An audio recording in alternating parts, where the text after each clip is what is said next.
Texas. I'm Stuart, the prevention coordinator for the Crisis Center, and I have Tiffany is with me. Tiffany Walsh. She is she's many things. Yes, hi Stuart. Thanks for having me. She's many things, but also the SFA campus advocate, which is probably what we're going to talk most about today. Tiffany's also on the prevention team, just as I am. But we're probably going to mostly focus on her work at the SFA campus. So we'll get ready to do that. And I guess, I don't know if we need to go back to first of all, I guess, what is an advocate? An advocate is a person that we have for all of our different services, and our advocates are for our clients, whether they need legal assistance, financial assistance, housing assistance, and we get them set up with the different resources they need. And we're just that connection for them to let them know that they're not alone, that they always have somebody here, they have somebody to call whenever they don't know where to go next. And so I guess it would make sense then a campus advocate is your advocate for students at Stephen F. Austin State. Yes, we have multiple different sets of advocates in Nacogdoches, and we are fortunate enough to be able to be on campus, and my clientele is specifically for the clients of SFA and students, even faculty and staff if they were to need it as well. Okay, so it's not just for the students? No, not necessarily. Okay. So obviously there's a need for a campus advocate. Yes. Let's just talk a little bit about this. You're a recent college graduate. You know what goes on college campuses. Yes. It's been a while for me, but still, let's just talk about the need for and I think you and I have had this conversation before. I'm going to go ahead and just flat out say this. I graduated Sam Houston in 1989. And I honestly don't think there was anything. There may have been a service like a campus advocate on campus then, but I don't think there was. If it was, I never knew anything about it or heard. Is having a campus advocate, do you know, is that something that's kind of new for college campuses, or? I wouldn't say it's necessarily new. It's probably way more common in the last 10 to 15 years to have them. We've been at SFA, I believe, 5 or 6 years is where we've had our specific office there, but of course we've always been here to serve our clients. I know we had a similar program where I went to school at Texas Tech, so it's probably still new within the decade-ish, but it's extremely common now to have those services available on campuses. Do you think your services that are available, do you think the students are aware of your services, that help is out there if they need it from you? We've taken extreme measures to make sure that our message and our location is out there for students to know. The issue, not an issue, but the reality of college campuses is that it's a constant revolving door of students coming in and out. And so it's always trying to make sure that we're out there. And I think that we have been able to really reach the students, at least since I've been at the Crisis Center, to let them know that we're here. We do multiple presentations. We have all kinds of information out there. We have partnerships with very important entities on campus so that they can also share our information. So I believe that we've been pretty successful with letting SFA know that we're there. Okay. How is it, like, what do you do to make students, you said that you do presentations. When you do a presentation for a class, what do you talk to them about? I'll go and ask the instructor, maybe if it's a organization on campus, I'll ask what they're looking for, because we do a large variety, and I'm capable of doing anything from sexual assault, stalking, to domestic violence, to financial abuse, anything like that. And so once I get what they're looking for, and 9 times out of 10 it's revolving more towards domestic violence or sexual assault, we'll go in, I'll do an overview of our services, where we're located, just kind of different things that we have, and then I'll go and give examples of what does dating violence look like. How can you recognize it? What are some of those signs of healthy and unhealthy relationships? What are a few of the statistics, just so that they know that this is real and it is everywhere. And I always leave them off with the fact that they are going to know somebody who's going through these situations. And so even if they don't know our information for themselves, there's going to be somebody in their lives that could use it. Okay. Let's just talk a little bit about,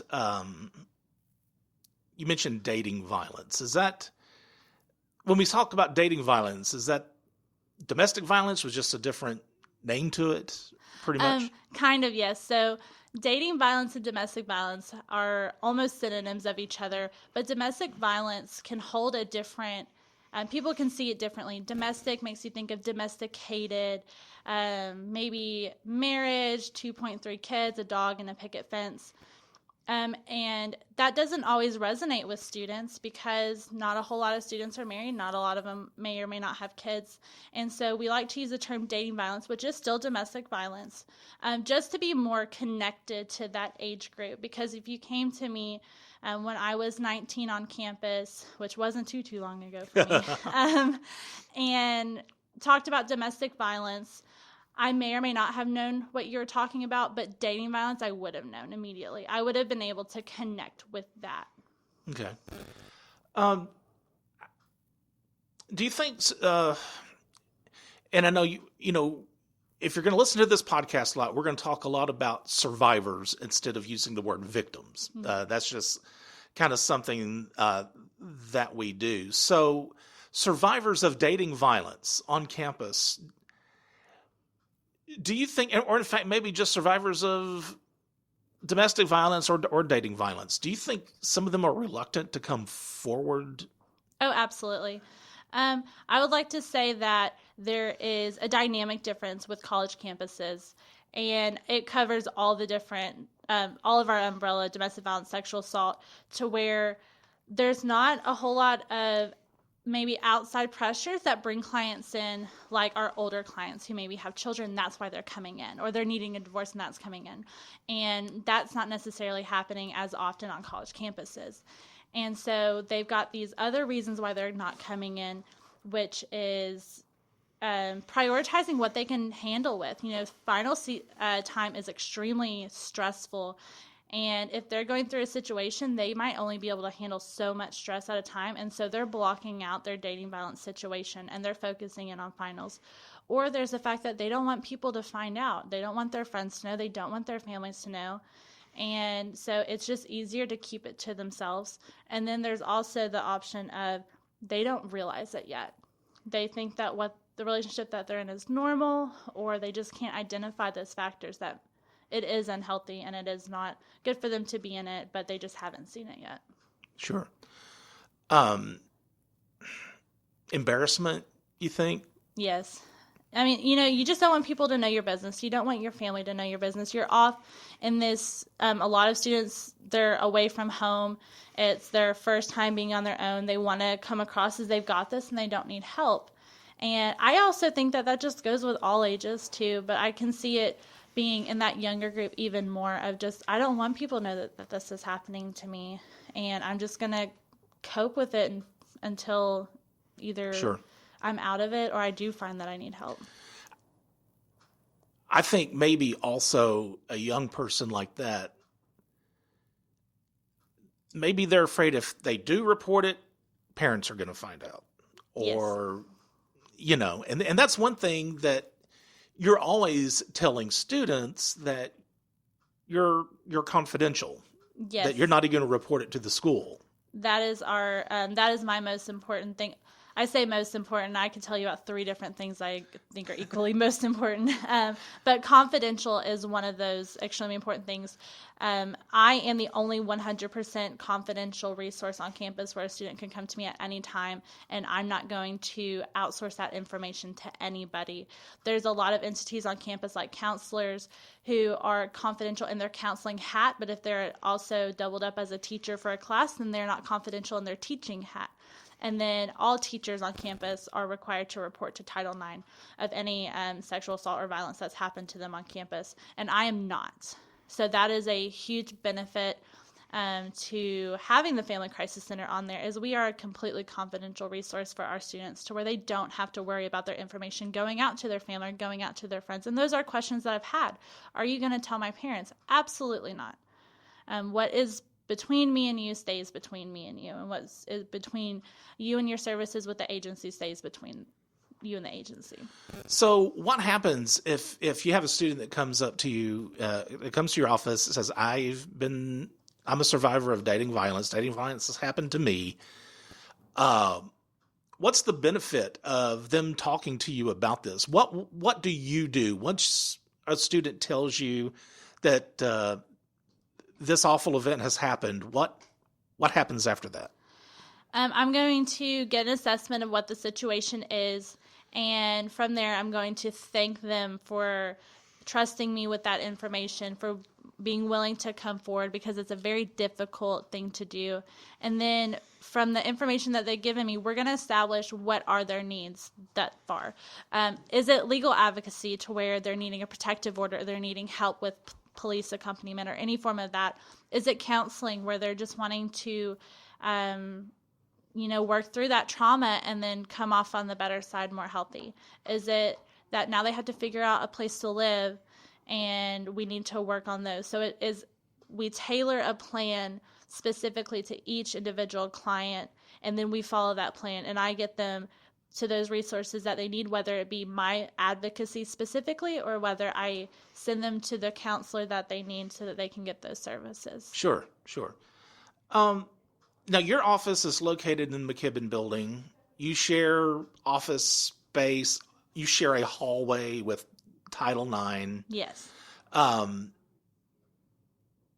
guess in as simple and as brief of an explanation as you can, what is Title IX? A lot of times people hear Title IX, and I think it encompasses so much, but specifically when it comes to being an advocate for students, for survivors of sexual assault, dating violence, where does Title IX fit into that?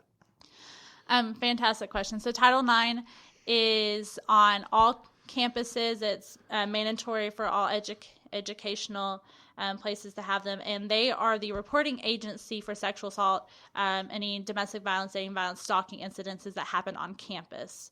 And so I always try to stress, another thing that I try to stress is that though my office is located in a Title IX corridor, I am not Title IX. We have signs above all of our doors that show who is a mandated reporter and who is confidential, and mine are one of those doors that have a confidential flag on there.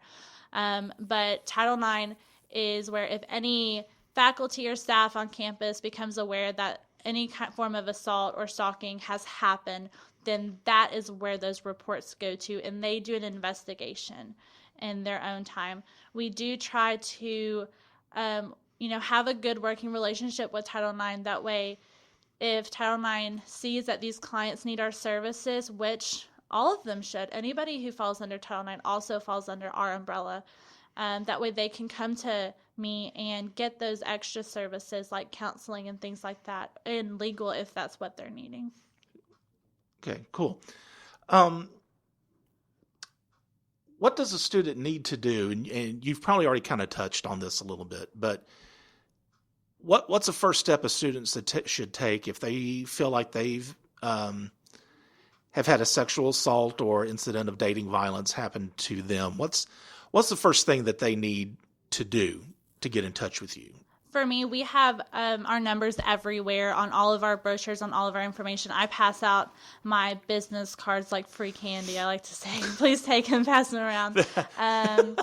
And it's just that phone call, whether it be to any of our offices. That's the great thing is we have multiple offices, but we are so close-knit that if you call any number, you're going to be able to find me. They're going to be able to leave me a message.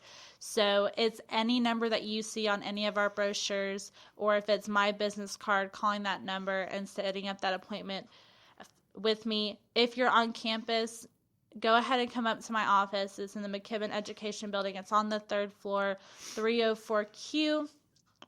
In the Lumberjacks Care Corridor. And like I said, I've got that confidential flag by my door, and just come up there and see me, and then we can get the ball rolling and get you the help you need. Okay, very, very well. Okay, Tiffany, on any normal time of the year, I might see you a few times a month. Mm-hmm. Being my office is here in Lufkin, your office is at the SFA campus.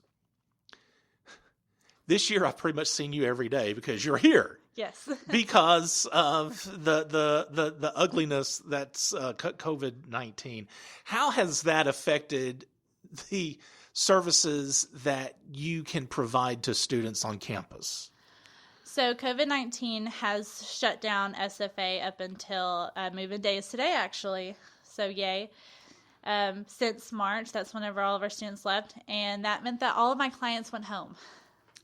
But just because my clients went home did not mean that we were not able to still have services. I have a phone, so we were able to keep up over phone calls and emails and text messages and things like that.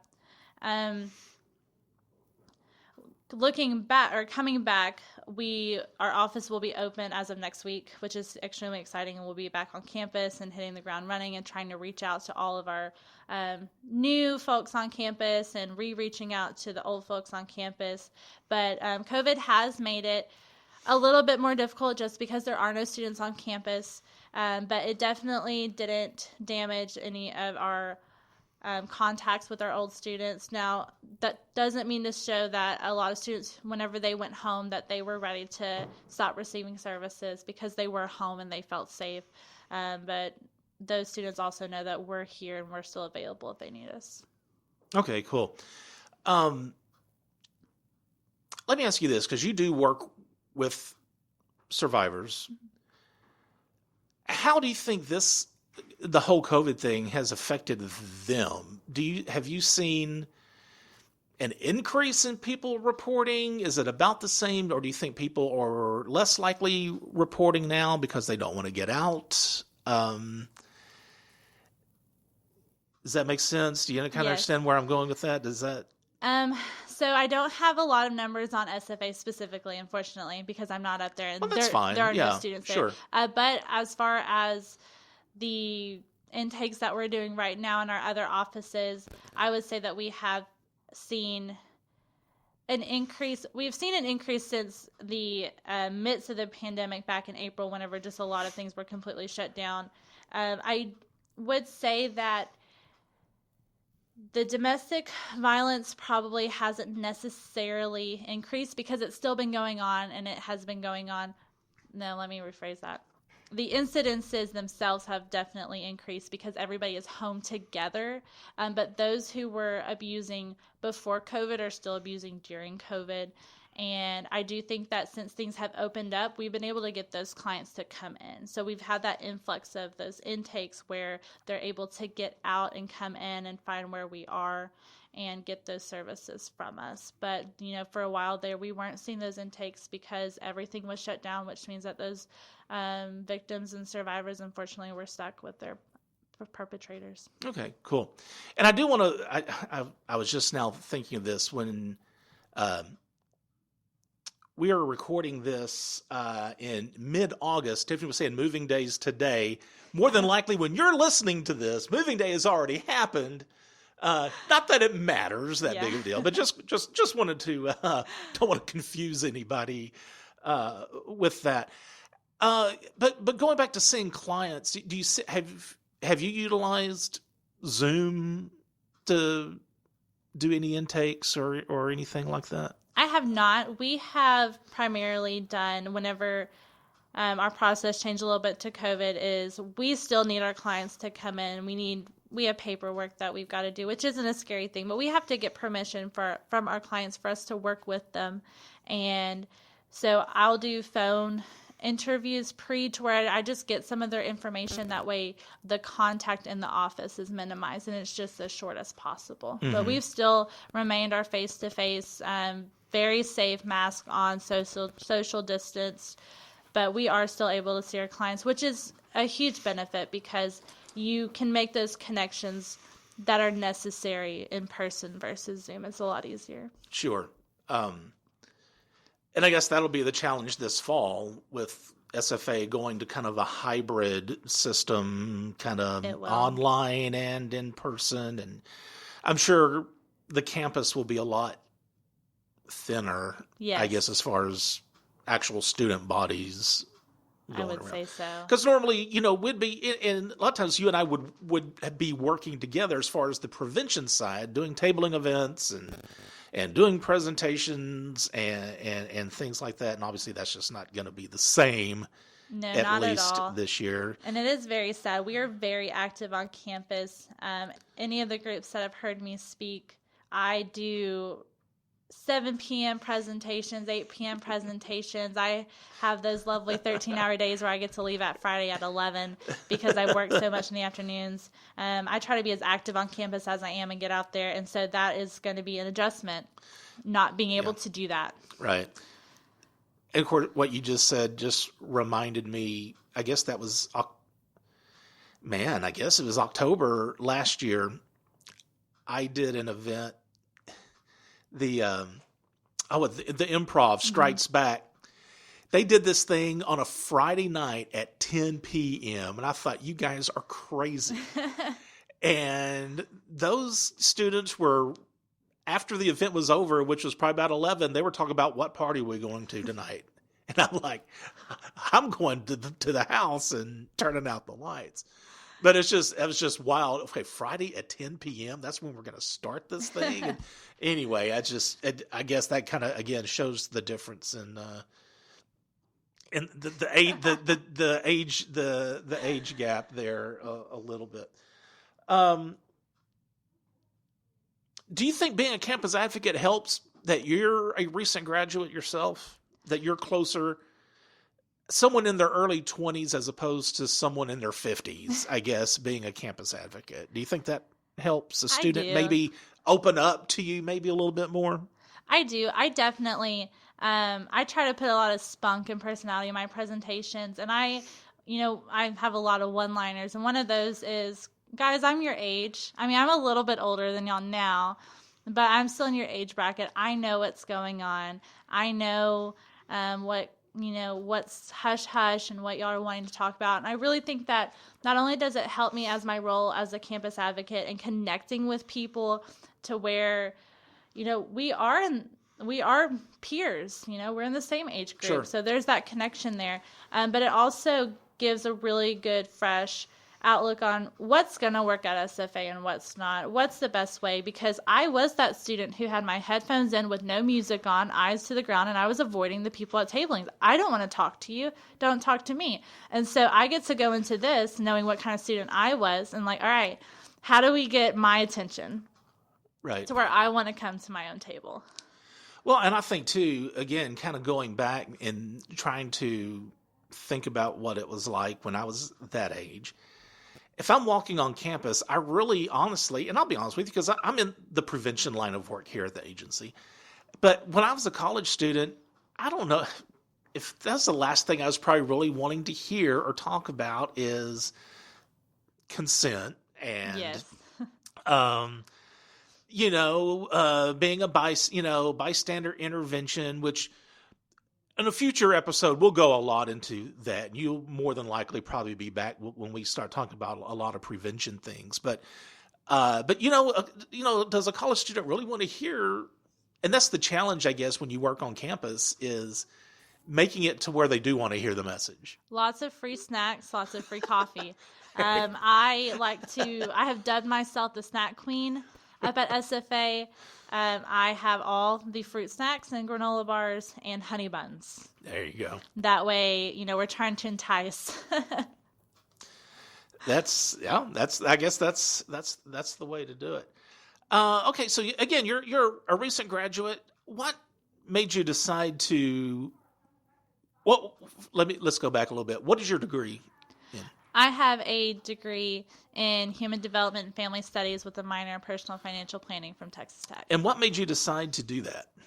I have always known that I wanted to work at the Family Crisis Center. It has been a goal of mine since I was in high school. So you're from here? I'm from here, yes. When I say here, I mean East Texas. Yes, right? I had the privilege of going to SFA from freshman year of high school to senior year of high school doing college classes. So I'm very familiar with the campus, have been going there for years.